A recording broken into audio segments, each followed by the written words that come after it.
네, 오늘 시장 하락하는 종목들 거의 답니다. 그런데 그 안에서 성장주들의 급락이 나타나고 있고 우리 증시뿐 아니라 뉴욕 증시 안에서도 그 기조가 보여서 더 걱정이 되는 거죠. 미 국채 금리가 올라서라는데 어떻게 연관이 되는 건지 매번 금리 인상이라는 이슈에도 똑같이 하락이 반복되는 이유가 무엇인지 유스타 유창희 대표님과 함께 이야기 나눠보겠습니다. 어서 오세요. 안녕하십니까? 네, 안녕하세요. 성장주들이 미 증시에서도 약세를 보였고 오늘 우리 증시에서도 좀 많이 밀리고 있는데 이 국채 금리랑 성장주 정확하게 어떤 연관이 있는 겁니까? 뭐 엄밀히 따지면 이제 기술주라고 말씀드릴 수 있겠죠. 또 성장주 네. 이런 회사들은 전통적인 관점에서 보신다면 실적이 좋게 나오는 기업도 있지만 실적이 썩 별로 안 좋게 나오는 기업들도 있어요. 많죠. 그리고 대출을 많이 받아서 어쨌든 성장을 해야 되니까 지금 투자를 많이 하는 거 아니겠습니까? 그래서 대출을 많이 받은 기업들이 많이 있는데 금리가 오르게 되면은 대출 금리가 오르게 되니까 비용이 많이 들어갈 거 아닙니까? 그래서 그런 부분들 때문에 수익성이라든지 기업 성장이 좀 훼손될 수 있다라는 어떤 전통적인 개념이 좀 있죠. 그래서 금리가 오르게 된다라면 성장주들 혹은 기술주들은 좀 타격이 있고 오히려 좀 경기 방어주라든지 뭐 이런 부분들 이런 기업들 예를 들어서 뭐 은행주라든지 이런 기업들이 또 오히려 좀 주가에 좀 반응을 하는 부분들이 좀 있는데 어저께 이제 그런 것들이 극명하게 갈렸어요. 무슨 얘기냐면 이제 금리가 오를 수 있다는 우려감. 어저께 미국 국채 금리 10년물이 1.6% 정도까지 올라갔어요. 엄밀히 따지면 그렇게 많이 오른 건 아니에요. 그러니까요. 작년에 제일 많이 올랐을 때도 1.8%대, 거의 2%대 근접하기도 했었고 작년 말에도 한 1.7% 정도까지도 갔었기 때문에 1.6% 중후반은 뭐 엄청난 건 아닌데 이제 그 속도 이런 부분들이 좀 있어서 기술주가 타격을 받았는데 또 반면에 그 다우라든지 S&P 한마디로 기술주들이 상대적으로 덜 포진되어 있는 증시는 주가 지수는 올랐어요. 다우존스 올랐고 S&P도 뭐 강보합 정도 뭐라고 보시면 되겠는데 그런 것은 이제 오미크론발 확진자가 어저께 뭐 100만 명인가요? 네, 그러니까요. 뭐 100만 명이 나왔음에도 불구하고 뭐 이것은 뭐 별거 아닐 수 있다라는 어떤 기대감들 오히려 그런 것들이 오히려 경기 회복이 더 여전히 잘 될 수 있다는 부분들 이런 것들이 결국에는 다시 한번 또 조기 금리 인상에 대한 어떤 기대감 그러니까 우려감 혹은 기대 우려감들이 좀 나오면서 다우라든지 S&P는 경기 회복 쪽에 좀 더 포커스가 맞춰졌다면 나스닥은 최근 또 많이 오르기도 했었고 또 기술주다 보니까 금리 인상에 조금 포커스가 맞춰지면서 좀 하락을 주도하지 않았나 생각하고 있습니다. 근데 사실 이 금리 인상이라는 게 오늘 새롭게 나온 이슈도 아니고 네. 지난해, 지지난해부터 계속 그 추세는 우리는 예측을 했고 심지어 올해 3-4번 정도의 금리 인상이 될 것이다라고 어느 정도의 가이드라인까지 나왔고 우리는 이미 그걸 다 알고 있는데 매번 금리 인상과 함께 시장이 이렇게 무너지는 게 왜 그런 건지 언제쯤 약재에 둔감해질 수 있는지 저는 그게 참 궁금해요. 정말 금리 인상을 실행해야지, 단행해야지 우리가 그제서야 뭐 알았어 하고 넘어갈까요? 그렇죠. 네. 굉장히 간단한 거였네요. 네, 왜 그러냐면 우리가 금리 인하를 할 때하고 금리 인상할 때하고 다른 점은 뭐냐면 금리 인상한다는 얘기는 결국에는 경제가 좋다라는 시그널이 있기 때문에 인상을 하는 것이고 금리를 인하를 할 때는 경제가 안 좋기 때문에 인하를 한다는 시그널이 있는 것이거든요. 그래서 경제가 너무 안 좋아요. 지금 너무 안 좋아서 금리를 인하해 주세요, 인하해 주세요, 인하해 주세요 해서 인하할 거야 해서 초반에 인하를 하게 되면 주가는 화답을 합니다. 하지만 계속해서 금리를 인하하면 주가는 계속해서 하락을 해요. 계속 안 좋구나. 경제가 안 좋구나라는 인식이 생기면서. 근데 반면에 금리를 인상한다 그러면 지금 호황이 끝나는 건가 이런 우려감들이 계속 발생을 하면서 이런 노이즈가 발생할 때마다 주가는 출렁거리는데 막상 금리를 인상하고 또 인상하고 또 인상하면 경제 계속 좋아? 계속 좋네라면서 주가는 오른다는 것이죠. 작년에 엄밀히 따지면 네. 금리라는 노이즈가 발생했을 때 주가에 충격은 나왔어요. 미국 증시 흐름을 보면. 하지만 연중 내내 올라왔어요.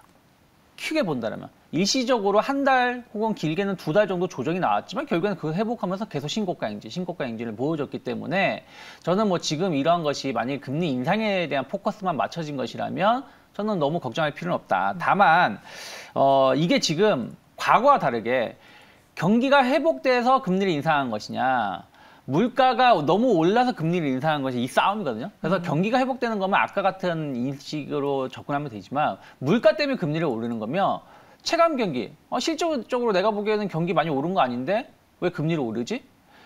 작년에 그 연말에 나온 그 데이터 중에서 하나가 그 소비 지출이 상당히 좋다. 여전히 소비 나쁘지 않다라는 인식이 좀 그런 지표가 많이 발표됐잖아요. 네. 근데 그것이 물가 상승을 반영을 하게 된다면 실제로 소비가 늘어난 건 아니다.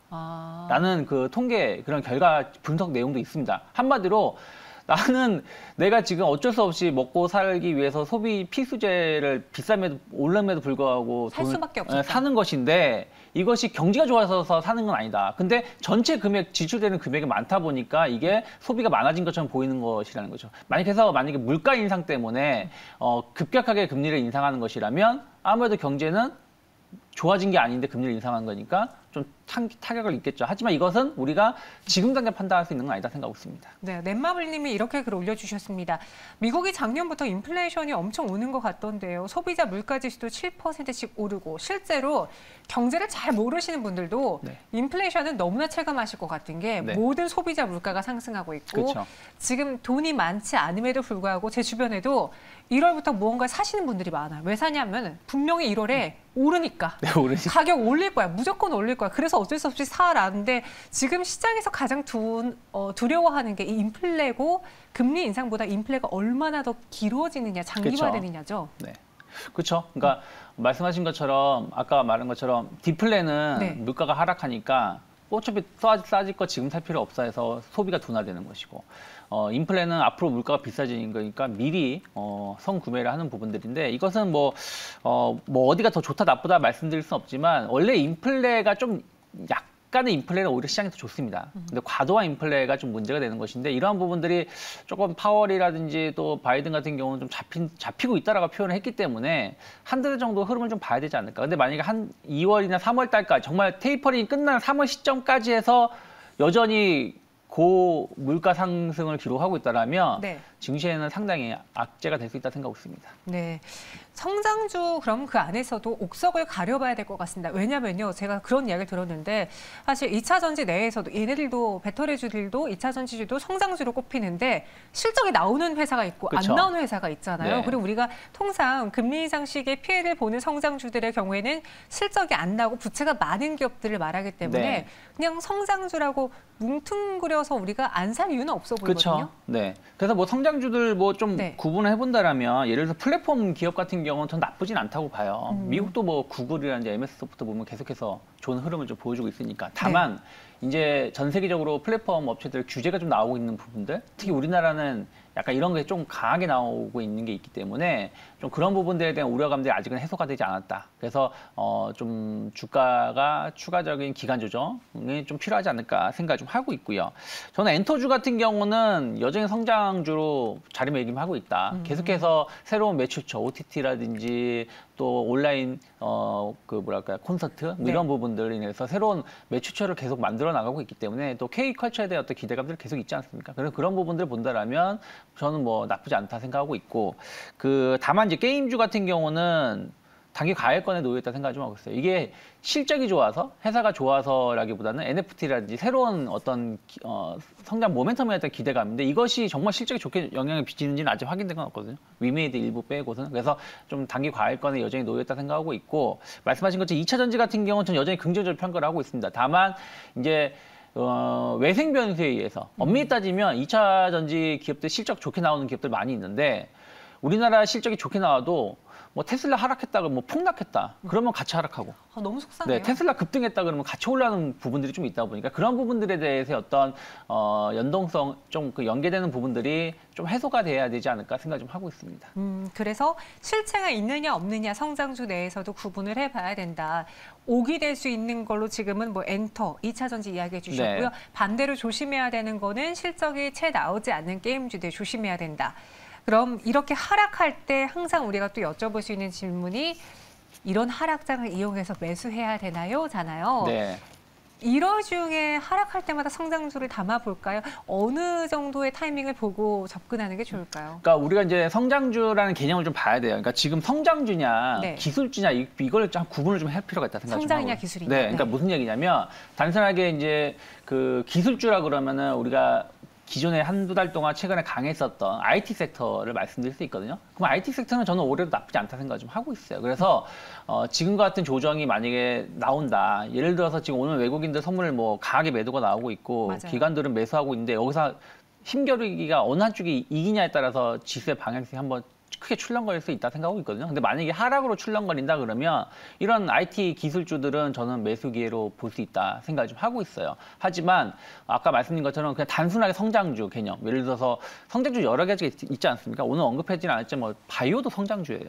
그렇죠. 뭐 최근에 붐하고 있는 로봇 관련된 것도 성장주입니다. 그러니까 단순하게 성장주가 많이 하락해서 매수한다기보다는 실적이 받쳐주고 올해 좀 기대가 되는 섹터는 저는 접근해봐도 되지 않을까 생각을 좀 하고 있습니다. 1월 단기 조정 마무리 이후에 접근해 보는 게 좋겠다. 그리고 접근할 때 성장주냐 기술주냐를 잘 구분해 보고 네. 실체가 있느냐 없느냐를 잘 따져보고 사야 된다라고 했습니다. 그럼 이런 시장 안에서 어떤 종목을 또 우리 유창희 대표님은 우리에게 기회가 될 수 있는 종목으로 보시는지, 그럼 실체 있는 기술주로 갖고 오셨겠네요. 네, 저는 뭐 결국엔 이제 IT 하드웨어 쪽 봐야 된다 생각하고 있는데 저는 네. 뭐 DB하이텍을 좀 선정을 좀 했습니다. 이번에 실적 기대가 좀 크던데요. 네, 오늘 좀 하락세를 좀 보여주고 있습니다만은 저는 DB하이텍 같은 경우 작년에 한 40% 이상 전년 대비해서 실적이 좋게 나왔음에도 불구하고 주가는 그렇게 많이 오르진 못했다 생각을 하고 있습니다. 연초에 반짝하고 오르고 연말까지 계속 횡보하다가 한 10월 돼서 좀 오른 거 정도라고 생각하고 있는데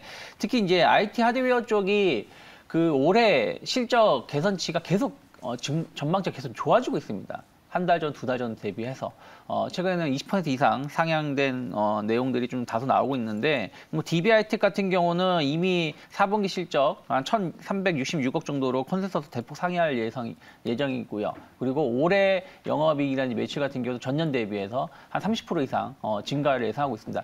특히 그 주요 우리가 이제 주문을 해서 인도를 받는 그 기간을 이제 리드 타이밍 기간이라고 하는데 이게 계속 길어지고 있다고 합니다. 그 얘기는 무슨 얘기냐면 수요는 계속 많은데 공급은 제한적이라는 것이죠. 그래서 그런 부분들 본다라면 여전히 공급 부족 혹은 수요 증가 이런 부분들 이슈가 저는 1월, 2월 상반기까지 좀 더 이어질 수 있다 생각을 하고 있고 그러면 주가 역시 조금 더 우상향 기조가 이어갈 수 있지 않을까. 그래서 저는 뭐 조정이 나온다라면 네. 충분히 현재가 분할 매수 가능하다 생각하고 있고요. 일단 저는 목표가는 9만 원 정도까지 열어놓고 있고요. 만약에 이제 손절이나 이제 리스크 관리를 하신다라면 어쨌든 12월 달에 좀 횡보를 하던 자리가 7만 원짜리거든요. 그래서 뭐 6만 9천 원, 7만 원 사이를 크게 이탈하지 않는다라면 저는 분할 매수 관점에서 접근해 볼 수 있지 않을까 생각하고 있습니다. 목표 주가 9만 원 제시해 주셨고요. DB하이텍을 이야기해 보았습니다. 국제금리 인상으로 인해서 오늘 성장주들 많이 밀리고 있습니다. 하지만 그 안에서도 더 하락할 것들이 있고 다시 올라갈 수 있는 기대주가 있다. 기술주, 실체가 있는 기술주다라고 이야기하면서 DB하이텍으로 마무리해 보도록 하죠. 유창희 대표와 함께했습니다. 고맙습니다. 고맙습니다.